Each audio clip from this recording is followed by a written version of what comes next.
Don't just live for tomorrow, or just live in yesterday. Just be glad for all you have that's in today. Hey everyone, Connie here, and welcome to my blind reaction to episode 5 and 6 of Dororo. This is, from what I've been told, a two-parter, so I should probably react to them together. um, but yeah, last time we just had kind of a two-episode contrasting set. Because the first one, like, we saw more about the prosthetics maker and everything, and how he kind of turned his life around and is trying to make amends for everything that he had done when working under a very bad person, let's put it that way. Um, and that he was able to find his redemption through helping others. Um, but then in the second episode, we had this guy who wasn't able to be redeemed in the end, who had become too far gone after being possessed by the demon sword, that he wasn't himself anymore, and was only truly at peace upon his death, because he was finally rid of that curse, and it was really sad. um, so they kind of contrast each other in a lot of ways. And I really like that. And I don't know if that was it fully intentional, but it probably was. Obviously don't know how it was in the original manga or the original series that came out to like the 80s, I want to say. Um, but it was well done here. That's all I can say.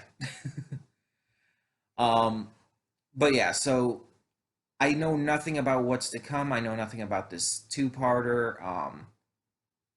All the only kind of thing I can really get a hint at with this is what we already know. Like, we already know that eventually Hyakimaru is going to come in contact with his family, his parents, and his half, well, not even half brother. They are just brothers. Um, his brother, who kind of has been raised as a replacement for him, you could say. Um, so they're going to come in contact at some point. Like, they're shown in the opening and everything, so you know that there's going to be some confrontation there. Um,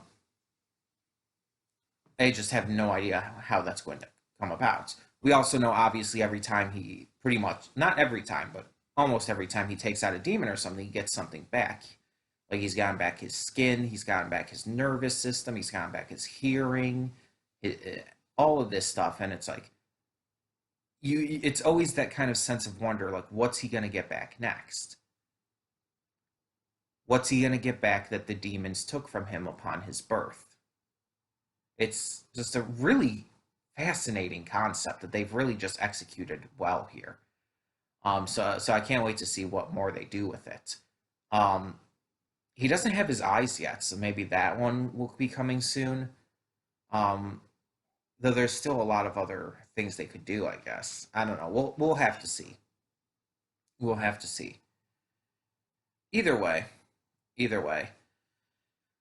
Um, yeah, we'll just take it as it goes and hope that these two episodes are good. Hope that they are continuing to show this series as being pretty damn high quality. um, so we're just going to get this started and find out. So when the screen fades to black, pause this redirect and go to the description below. Follow the link to the reaction, and after you watch it, come back here to the redirect and resume play. Because after it fades to black, then fades back in, everything from that point forward will be my afterthoughts and will contain spoilers to the episodes. So, that being said, thank you so much for tuning in, and I will see you at the reaction. Okay, and we are back, and we'll begin with spoilers in three, two, one, now. So, in these episodes, Hyakimaru and Dororo stumble upon this homestead run by this lady named Mio and all these orphans of war who have lost limbs and are trying to make do with what they have. And they have hope. She's working for the soldiers, trying to make what she can to help her found family. And they have hope of getting a rice paddy one day. Uh, the old priest finds them a safe place to stay that is that the only issue with is there is a demon there. Hyakimaru starts to grow fond of Mio because of her singing and wants to slay the demon for her so that they can have that place to stay. And he loses his leg in the process, but gains his voice. Even though he gains his voice, though he didn't actually slay it at first, which is interesting. He just kind of got his voice back. Um, and he continues to make friends with Mio and grows close to her. And I almost kind of want to say he might have feelings for her. It very much seems like he deeply cares for her. And yeah, a lot of it's because her singing calms him down, and it's like with sound still being so new to him, it's something that he can handle and is just beautiful to him. It sounds really beautiful, it sounds really soothing. It's something that he just instantly attaches to in the midst of all this sound everywhere that just is a lot for him to handle. Dororo makes friends with the other kids and they have a little bit of fun. Um, but one night he ends up accidentally seeing what Mio's work is. And I want to talk about this real quick. Mio is giving herself over to the soldiers so they can do basically whatever they wish to her body.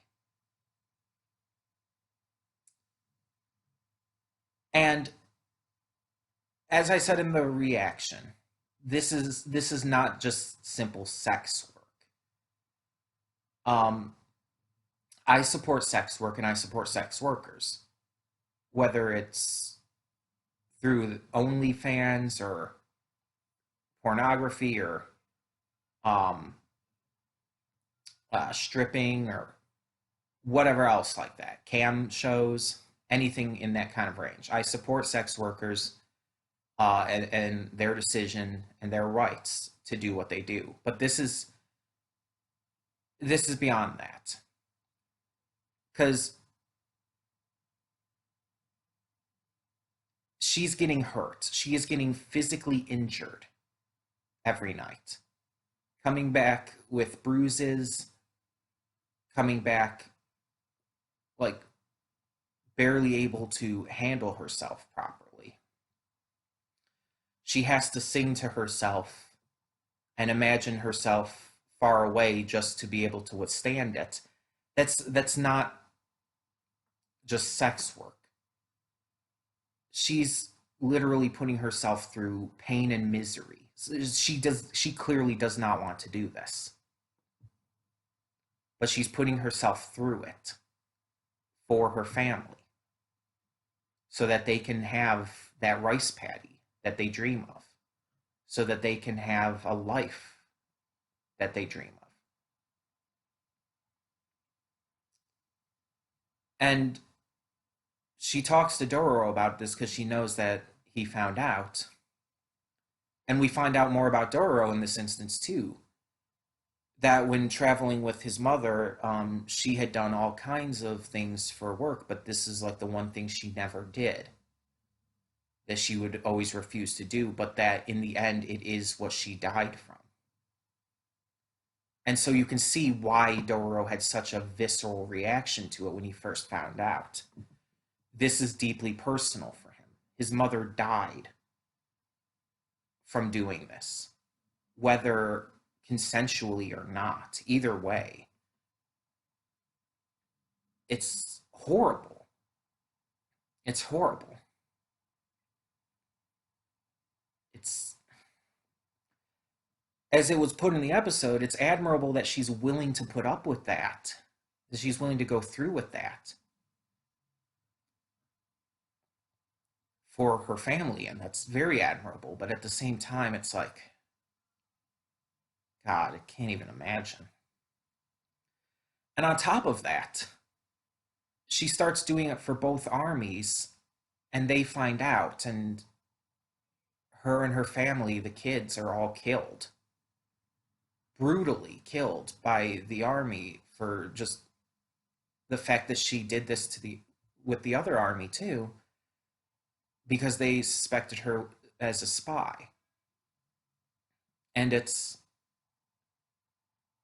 that was hard to watch.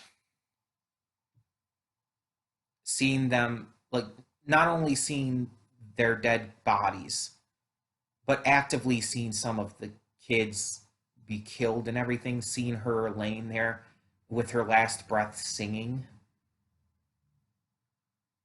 seeing Hyakimaru's reaction to it, him getting so viscerally angry that he lost control and had to be reined in by Dororo.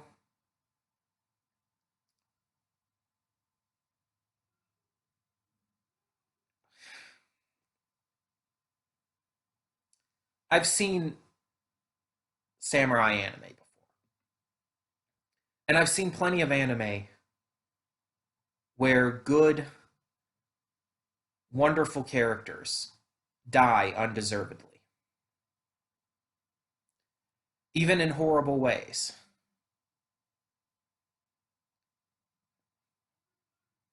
This hit me hard.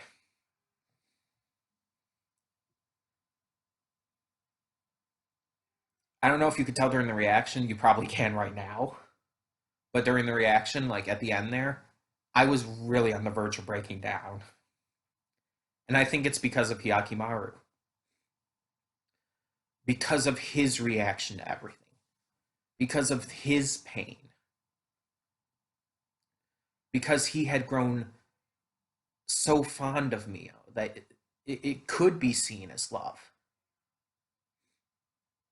To see him so hurt, to see him crying, like there were tears when he lost control there. To see him actually crying over this, in so much pain, because this woman that he had grown to love, whether you believe it was platonically or even romantically, the point is he did have feelings for her, and he did truly love her. And to see him lose it like that, something we've never seen from him before. We've never seen him lose it. He's always been so calm and collected. And granted, part of that's because of his lack of senses and everything, but still.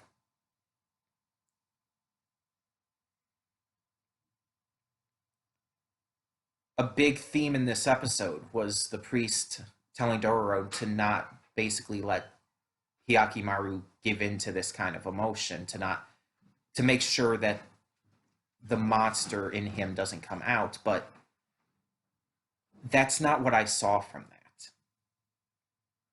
Honestly, even though, yeah, he was going completely crazy, I saw the humanity in that anger. The humanity, honestly, he had not shown before now. Before these episodes, he was so stoic, so quiet, so, well, obviously quiet, but so calm and collected. He almost kind of seemed not per se inhuman, but he seemed like he didn't have much of any emotion or any feeling to him. And of course, without any senses or anything, he had nothing to connect to that would give him that. But upon receiving these senses and upon like starting to be able to interact with this world more, he is flooded with that kind of stuff. And honestly, in these episodes, he very much became more human and very much showed more humanity than he has before. So, in that anger, in the end, his anger at the death of Mio and the kids, I saw humanity. I saw his humanity coming forth and spewing out. I saw his love for Mio and his anger at her having her dream destroyed, at having her life taken away and the lives of all those kids that she cared so deeply for. That was not a monster. That was a human grieving. And it hit me. It hit me hard. And especially at the end, you hear her singing again and you see the golden rice patties around her, and it's just like, oh, that did it for sure. Because it's like that imagery is powerful. Not only because it connects to what her dream had been, but it kind of almost gave this like this feeling of like she was at peace. As bad as that sounds, you know what I mean. Um, but yeah, like I said, I've seen plenty of anime and movies or all kinds of things where people die undeservedly, where all that kind of shit goes down, and it's not fair. And characters we love and have grown attached to are killed like that. Even characters who are like just introduced and then killed within a couple episodes like this. And again, part of it is because of how Hyakimaru grew attached to her and how he like reacted to her murder. We kind of like were growing more attached through his attachment.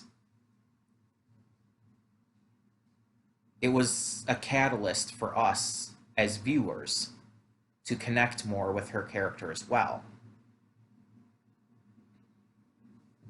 And of course, like her entire situation with the armies, of course, was like something we hugely like felt sorry for her for. Everything she had been putting herself through just for the sake of her family, and to have it all taken away in the end. And she got the rice at the end, but she succeeded in what she was trying to do, but nothing would ever come of it.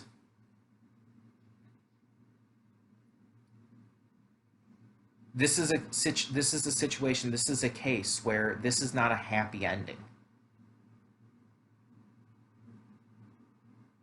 This was not a happy ending. This was not a good outcome. Everything went wrong. Everything went wrong.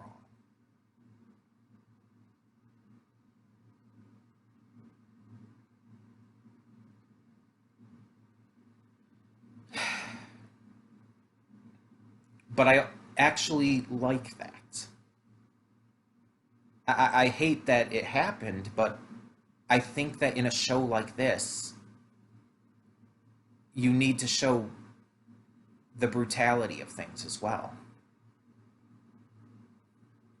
We need to be able to see how dark and twisted and horrible all of this situation that they're in the middle of is.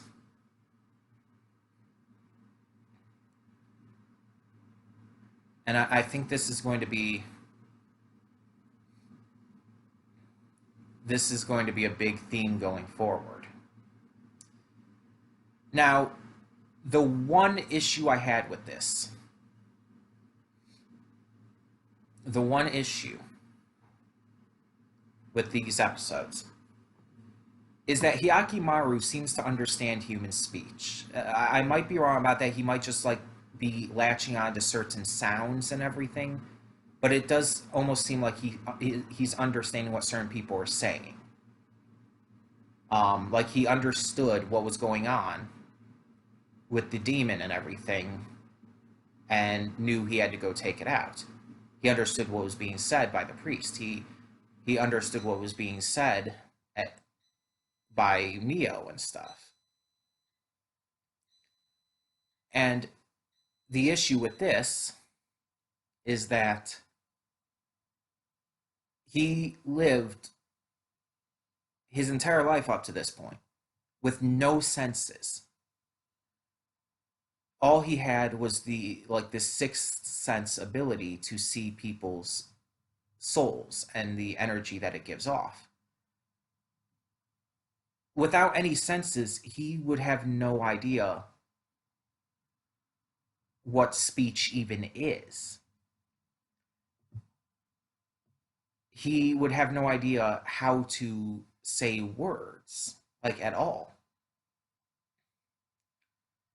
The most he would be able to do, like we've seen in other episodes, like him kind of being able to read lips by touching them, but that's only by touch and that's not by sound. He still wouldn't understand what these sounds mean. So it's like it seems a little off, but maybe I'm wrong. Maybe he wasn't actually understanding what they were saying, and maybe he could just like tell based on their soul or something. Um, I don't know. It's hard to say, but it's like he seemed to actively react to the news about the demon and everything, like that one specifically. Um, but yeah, like I said, it's kind of hard to say. We'll kind of have to just see how things go with that. Like even after he got his voice back, he couldn't properly speak or anything, and he only like said one word at the end, and that was Mio's name. And he had heard multiple people referring to her as Mio and everything. So at that point, he might have like picked up on that, but and that's only a minor. That's only a single thing. So it's like that's different than like fully understanding human speech. Because I'm just being honest here. He should not understand any of this kind of stuff. He shouldn't understand speech. He shouldn't understand like physical features or differences or anything like that. He shouldn't understand. I mean, he clearly doesn't understand uh, audio in general. So it's like speech, yet somehow he just gets. I don't know. It just seems like it's a little unbelievable. Once he gets smell and sight back, he won't be able to understand that. That like it'll make no sense to him because he's never experienced it before in any way, shape, or form. I mean, that's why when he got his sense of touch back, he was standing outside in the rain for hours on end because it was something so new and so drastically different than anything he had experienced before because he hadn't really experienced anything before. So it's just like it just seems weird that he could seemingly understand human speech. Because he should not be able to, like pretty much at all.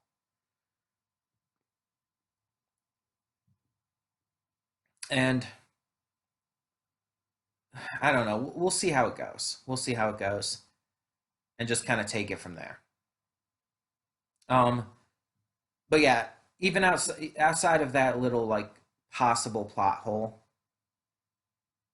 I still enjoyed these episodes. Like they were still good, and I'm very much interested to see where this goes. Um, but in the meantime, tell me in the comments below what you thought of these two episodes of Dororo, and thank you so much for tuning in. For now, I'm Connie, and I'm signing off. See y'all next time.